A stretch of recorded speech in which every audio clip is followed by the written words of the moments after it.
I feel like God, I'm a Kage. Whoa, busting my ass and no off days. Whoa, me, I've been working, I grind from the ground, and now you see my drip is so Kage. Kage. No tell beat Kasame. Never have breaks, no off days. Bitch, my drip ho. Look, boy, I'm a legend, but bound my presence. Don't test me, I'm ready. My drip like Hokage. See you and I, we both had nothing in common. I move like Kakashi, I do shit to bro. Let's go. Young Shinobi from the unknowns. High like a satellite, we can get a scrapping right there with the team. We can run off the fade. Kage. Running from the bottom to the top place. Young little legend from the village to the my way. Now they trying to copy like a catch doing cosplay. Putting into work, got me feeling like Yahweh. Y'all waiting for the Messiah, I'm with the God play. Y'all better stop, y'all better watch. Came through flooded, come my drip Hokage. Royal Rumble. Royal Rumble to mga boy. Dahil nga sa muling pagkikita nitong nila Code at Boruto. Tapos sabayan mo pa ng mga ninja na galit kay Boruto. Tapos nandyan pa si Sarada. Then nabalitaan pa ni Kawaki na dumating na nga si Boruto sa Konoha. So galit din si Kawaki kay Boruto guys, di ba? Tapos galit din si Code kay Boruto. Then ito namang si Code at Kawaki ay mukhang magkakainitan din. Sa kadahilanan na gusto nga nilang mamatay si Boruto sa sarili nilang mga kamay. Kumbaga gusto ni Code na sa sariling kamay niya lang mamatay si Boruto. Ganun din si Kawaki. Gusto niya na mamatay si Boruto sa sarili niyang mga kamay. So magkakagalit din itong si Code at Kawaki na parang nasabihin ni Code, "Hoy Kawaki, huwag ka makialam dito. Ako ang papatay kay Boruto." Ganun din sasabihin ni Kawaki, "Hoy Code, ikaw ang huwag makialam dito. Dahil ako lamang ang papatay kay Boruto." So dahil nga parehas tolonggis itong si Code at Kawaki, mag-aaway din tuloy sila. Ngayon ang mangyayari, tatlo na silang magkakalaban. Then, papunta na rin si Mitsuki, tapos yung ibang mga ninja, kasama si Shikamaru. Kaya baka mukhang magkakagulo dito mga boy. Kasi grabe na yung mga lakas nila dito. Then, syempre, baka ipakita pa itong full control ni Boruto sa kanyang karma. Nasa tingin ko nga guys, ay baka ganun na mangyari. Kasi nga, alam ni Boruto na malalakas ang mga kaharap niya. Pero dahil nga na hindi papayag si Sarada, nasaktan ni Kawaki or ni Code si Boruto, mukhang sasali dito si Sarada sa bakbakan. And syempre guys, expected na rin na darating din yung ibang mga ninja dyan. Yung mga ninja na galit kay Boruto. And syempre, ang isang bagay pa dito is muling makikita ang magkapatid na Himawari at Boruto. Pero Lods, teka muna, di ba apektado si Himawari sa kapangyarihan ni Aida? Oo guys, tama naman yon. Pero hindi naman ganun kalakas yung epekto ng kapangyarihan ni Aida kay Himawari. Kasi kung papansinin natin guys, nakita naman natin na suportado pa rin ni Himawari si Boruto. Para kay Himawari, inosente si Boruto. Kaya sa kanilang muling pagkikita ay ang kakampihan dito ni Himawari ay si Boruto. Siyempre guys, magkapatid pa rin yan. Kumbaga, ganun kasi kabuo yung tiwala ni Himawari sa kanyang kapatid na si Boruto.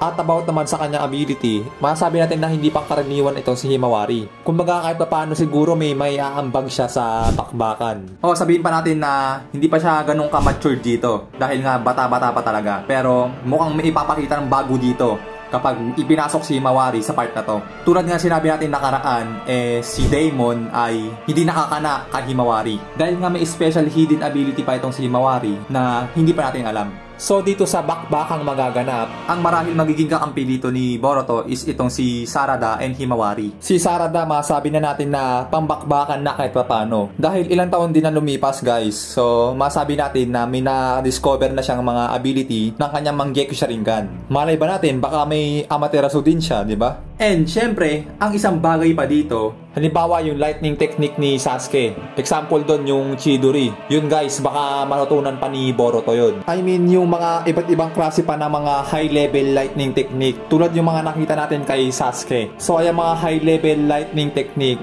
baka makita pa natin na magamit din ni Boruto. Plus full control sa kanyang Karma Seal. So yun nga, dito sa bakbakang magaganap, I guess mga boy, dito na yung part na pinakita doon sa episode 1 ng Boruto. Yung naglalaban si Boruto at Kawaki. Teka muna Lods. Di ba kasama si Code sa laban? Pero bakit naman naging Boruto versus Kawaki lang? Guys, kasama naman si Code dito. Pero ang mangyayari kasi dito, parang mapipigilan si Code. Sa kadahilanan siguro na may pumigil sa kanya, maaaring si Aida, mga ganon no? Kaya ang magiging bakbakan dito is 1v1 lang na Boruto versus Kawaki. So doon na nga papasok yung episode 1 ng Boruto, which is naglalaban na nga si Boruto at Kawaki na wasak nga ang Konoha. So sa unang part ay Royal Rumble guys. Pero sunod nun 1v1 na sila ni Boruto at Kawaki. So basta mga boy, maaaring may pipigil kay Code na sumali sa bakbakang ito. Kasi guys, di ba si Aida may ability siya na parang makokontrol ka niya, yung omnipotence. Basta may kakayahang siya makakontrol ng isang nilalang ganon. Which is affected pa nga rin doon si Code. So marahil si Aida yung kokontrol kay Code na wag nang sumali sa bakbakang gaganapin nila Boruto at Kawaki. At saka itong palang si Aida mga boy, sure na sure, siya yung nakakaalam kung nasaan nga ba talaga sila Naruto. Alam niya kung saan bandang dimensyon nilagay ni Kawaki sila Naruto. Kasi isa yung sa ability ni Aida, diba? Parang yung ability niya na parang ultra wide camera. So, di ba, sobrang duga. So, ibig sabihin, alam niya rin kung saang banda ng dimensyon na nakakulong sila Naruto. Baka nga maging kakampi pa ni Boruto eh. Lalo itong kasama ni Aida na si Daemon, wala rin palag kay Himawari. So, baka maging kakampi pa nila ni Boruto at Himawari itong sila Aida at Daemon.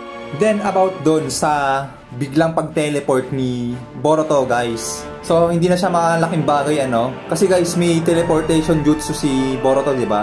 At saka hindi yung pangkaraniwang teleportation jutsu. Kumbaga sabihin natin na isang high level ng teleportation jutsu yung ginamit niya. Kasi mga boy, ganito.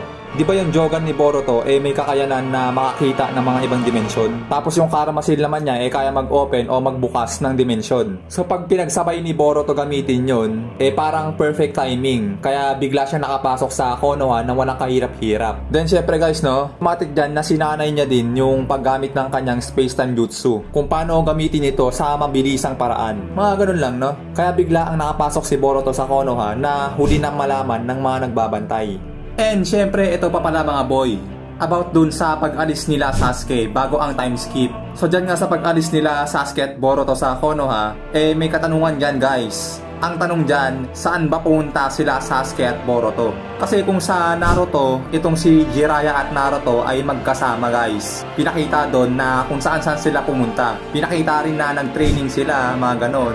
Kasama dyan is yung mga pambababae ni Jiraiya. Kasama rin dyan yung pagbili ni Jiraiya ng ice cream, 10 isa. Then hanggang sa lumaki na rin si Naruto. At doon na nga pumasok yung Naruto Shippuden. So ayun yung sa part nila Jiraiya at Naruto guys, nung pag-alis nila ng Konoha. Ngayon ang tanong, dito naman sa Boruto at Boruto 2 Blue Vortex, yung pag-alis nitong nila Sasuke at Boruto, ang tanong guys, saan nga ba sila pumunta? So may naisip ba tayo mga boy? O any idea, information, mga ganon? Kung ano-anong saring kaalaman na pwede nyong i-share sa atin. Kasi may naisip na ako dito guys na isang lugar na pinuntahan nila Sasuke at Boruto. So sa susunod nga loobin ay ayan yung gagawa natin ng content. Saan nga ba pumunta sila Sasuke at Boruto pagkaalis nila ng Konoha?